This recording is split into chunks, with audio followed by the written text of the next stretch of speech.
What constitutes good core strength? How can I build up my core strength? What is core strength? What does it comprise of? And that's common questions we get asked in the studio a lot. Most people want to come to us to build up core strength. That's one of the key reasons they do visit our studio, alongside reducing pain and alongside improving their function, because they want to either get better at their sport or their hobby, or return to full fitness, or they've had some pain or injury or a problem that has prevented them from moving well, or they've tried umpteen other people and they just want to try something different. So my name is Sarah Hewlett. I run and own Core Fusion Pilates and Physiotherapy in Hillary's in WA, and we work with clients who want straightforward hands-on physio. We do clinical rehab Pilates, and we also offer group classes for Pilates and fitness with reformers and mat and bar.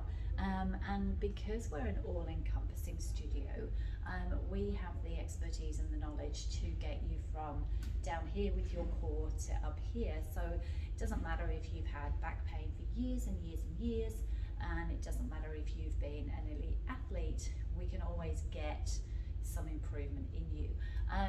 So what is it that is working when you are working your core, or what is it that we're focusing on? And really, if you think about core strength and you think about core movement, what our aim and our sort of philosophy is to try and get you moving as efficiently and as effectively as you can, and as normally as you can. So what tends to happen with people who've had an injury, or if you've had pain, is that you adapt and you learn how to move with pain. So we'd normally reach into a cupboard, we'd normally just pick things off the floor, or we'd normally do our normal running or sporting activity. And when we've had pain, whether that be because we've injured ourselves, or whether we've had a disc problem, or we've hurt ourselves, or we've had surgery for some reason, what happens in that scenario is that we start to be a bit more guarded. So we'd normally go and reach into a cupboard, and what we might do is go, okay, that's going to hurt me, so I'll do this and I'll do it this way, and we change how we move. And then if we're looking at something here, we'd normally reach, or we turn and do things. What happens is we start going, okay, that hurt last time, so I'm just going to do it this way, and I'm going to bend my knees, and I'm going to do it this way, and I'm going to not move and rotate, I'll just do it this way. And whilst that's all good protective mechanisms for the back, and whilst in the early stages we do want to be a bit more careful about what we do, what then happens is that movement becomes normal. It's like when we break our leg, or we hurt our leg, and we're just walking, and we're limping, and we're doing something, and then a year down the track the leg is better, we've got no pain, but we're still limping, and what's happened is that movement has become a habit. So what we're then looking at is movement patterns, and what we're also looking at is how we use our muscles. So when we're walking and we're limping, we're not using all the muscles the way that they should be used. So we'll find that our glutes are a little bit weaker because we're walking on the toe, and limping, we're not using the leg the same way, so we're not pushing the leg backwards, and we're tightening through muscles through here. And what happens when we have a back problem, or a tummy problem, or we've had surgery, or we've had babies, or we've just been sedentary for that just a little bit too long, what then happens is the same thing. We're actually not using our tummy and our body to function and move. What we do is we brace and we hold everything, and then we reach this way. We forget about moving and being a bit lighter and freer and able to move through the chest. What we do is just go, I'm going to hunker down and then I'm going to turn, or I'm going to hunker down and then I'm going to reach. And we kind of forget how much movement is normal. We need to reach into shopping baskets. We need to reach into cupboards. We need to come down to put pants on. We need to sit on the toilet, or to sit on a chair. We need to get in and out of cars. And a lot of that is basic movement that involves us doing basic patterns.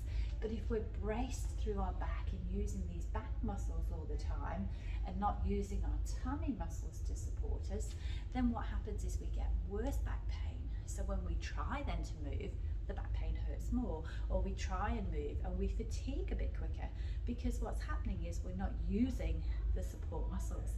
So when you think of your core, Yes, you can think about a nice six pack, because we'd all love six packs. They look great, but it doesn't necessarily mean that the core strength behind that is strong. It could be that you just look defined, but it's because you've done heaps and heaps of crunches, but you're not able to then use that to move well. So what is core strength and how do we get it? Well, we need to think about where you're weak and what your history's been. If you've had back pain and everything you've done to move has made that back pain worse, you're not going to want to move that well. So we need to start you at a lower level, and we need to start you from the basics to get you comfortable and get you moving and getting everything that works from a front area point of view to work instead of your back. Because while people who have had back pain will say, look, my back's really weak, my tummy's really weak, that may well be true, but you might find that your back muscles are really bracing and causing a lot of spasm around that area, and they're actually stopping you move because you're not able to let them go. So we need to look at, is the muscles around you, like your hip flexors, and again, we all spend a lot of time now sitting, are they tight? Are they very short, and are they working really hard and you can't actually stretch them? Are the back muscles tight, and what's happening is they're in spasm, and then you try and move them and they don't want to move because they're now short and they can't, so when you try and move they hurt. Are you able to support your body, or do you brace and everything? You know, had you been basically going, I'll work my core, I'll suck everything in? Because again, if you're trying to work your core by bracing and holding everything in, all you're doing is creating pressure in the intra-abdominal space, so the area diaphragm to pelvic floor to frontal wall of your belly to your back is just basically bracing and holding you like a cube, and then you're not able to then use that to function, because if you're rigid, you then can't bend. There's nothing there to give. If I'm holding myself here, all that happens is I work my back muscles even harder. Whereas if I support my core, I'm then able to bend and I'm able to move, because I'm able to breathe and focus around that tummy as opposed to being rigid and holding still. So because we all spend a lot more time sitting, one of the common things we find is that hip flexors are tight. And if your hip flexors are tight and then you try and tighten everything on top, you're creating more compression. Same again, if your hip flexors are tight when you're standing, you might find that you're in sway position this way because they're pulling you into that tilt. Or you might find the opposite, where you're tilted that way because they're tight in the iliacus section as opposed to the psoas section. So you might find that it changes person to person. Some people stand this way and some people stand slightly off to the side, which means their oblique muscles on the internal space, this is going to be weaker, and we need to strengthen those specifically, but they're already working hard here, so we might need to release these to allow them to come up. Same thing if you're in that type of position where your shoulder's dropped.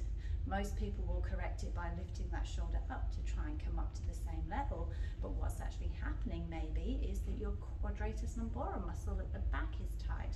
So working your core is not a one size fits all. You're not able to say, look, this is how so and so's done it, so I'll do the same.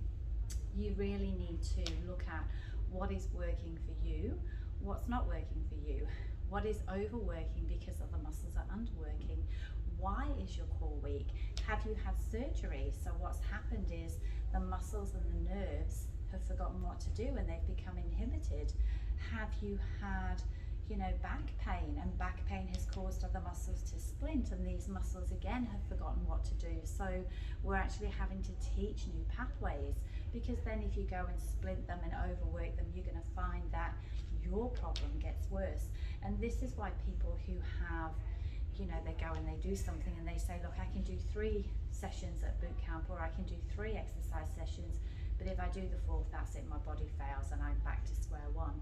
And it's because they're already overworking so much already that they can only take so much more load, and that 4th session is enough to send them over.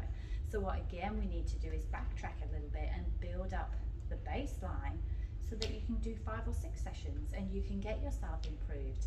But if you're already tight and you're working and then you tighten it again, liken it to holding out an arm weight. You're holding out a weight that's 1 kilo and you can do that for 10 minutes, and then you decide to do 2 kilos, and you can do that maybe 7 minutes, and then you decide to do 10 kilos, and that's like 30 seconds and you're out. It's because the amount of load that you're taking has been too much, and it's causing the tissues to fail. And a very similar thing happens around your back. You start off and you're at your baseline, but you're already working hard to hold yourself up, and then you load it on top, and it can do so much, and then it goes, nah, I've had enough. So this is a common thing that we find, that people say, look, I've tried doing this and it doesn't work. I can do 2 gym sessions, I can't do 3. I can do a 4K run, but I can't do 10. And it's going to be because the muscle and the properties are not able to cope with the external load that you then place on it. So when you're thinking about your core, you're wanting to think about all the muscles that are deep, that support you first, to then allow you to move on top. Not the muscles that hold you up, which happens when we brace, and then we hold and we suck in. So if you're doing core strength exercises and you're pulling your belly button as hard as you can towards your lower spine, that's not going to be core work. That's going to be bracing, because as soon as you do that, you then don't have the ability to move. You want to think about a gentle, and it's a low level activation, which is supporting you as opposed to your belly pushed out. So if you're lying down and you're doing what you think are core exercises, and your hand is being pushed out by your belly, you're not doing true core exercises. You're overloading the body already.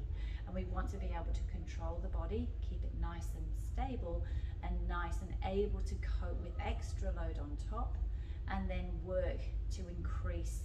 So it's incrementally working and stressing the tissues a little bit, rather than going from 0 to hero. So hopefully that would explain a little bit about what core strength is and how you can improve it. From our point of view, we might take you back to basics where you think that's not doing anything, but it is. It actually gives you the body and sending the messages through the brain that we need to use this muscle, and this is how this muscle functions. The muscle does it this way.